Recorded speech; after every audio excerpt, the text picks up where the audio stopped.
There is an evil that I have seen under the sun, and it lies heavily upon humankind. Those to whom God gives wealth, possessions, and honor, so that they lack nothing of all that they desire. Yet God does not enable them to enjoy these things, but a stranger enjoys them. This is a vanity. It is a grievous ill. A man may beget 100 children and live many years, but however many are in the days of his years, if he does not enjoy life's good things, or has no burial, I say that a stillborn child is better off than he. For it comes into vanity and goes into darkness, and in darkness its name is covered. Moreover, it has not seen the sun or known anything, yet it finds rest rather than he. Even though he should live 1,000 years twice over, yet enjoy no good, do not all go to one place. All human toil is for the mouth, and yet appetite is not satisfied. For what advantage have the wise over fools? And what do the poor have who know how to conduct themselves before the living? Better is the sight of the eyes than the wandering of desire. This also is vanity and chasing after wind. Whatever has come to be has already been named, and it is known what human beings are, and that they are not able to dispute with those who are stronger. The more words, the more vanity. So how is one better?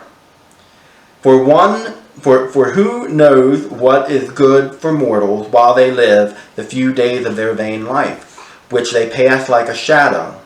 For who can tell them what will be after them under the sun?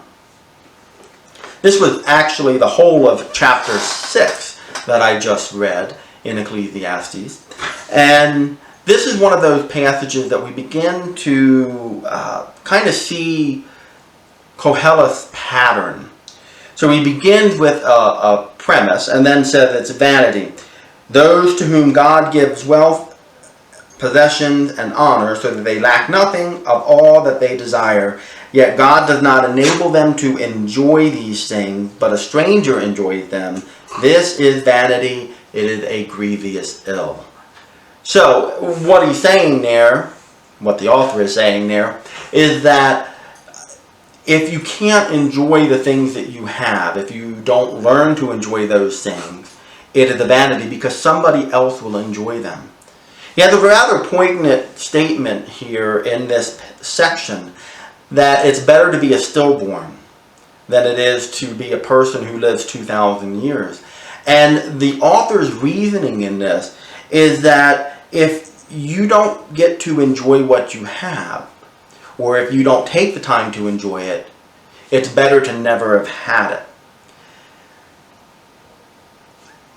I've often seen this type of thing when we look at kids who grow up poor.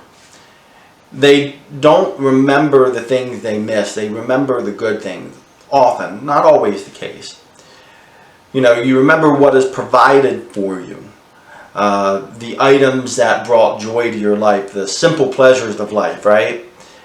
You don't miss what you don't have. And there certainly is an element of that to Koheleth's view. That in some ways it's better not to accumulate, get more and more stuff. Because as you get more and more stuff, you feel yourself lacking because you don't have this thing. I think this is one of the problems in social media today, is we compare our worst selves to others' best selves. Because people only ever put the best stuff, best things about themselves on social media. So you think they're always happy, they're always doing things, and that's not the case.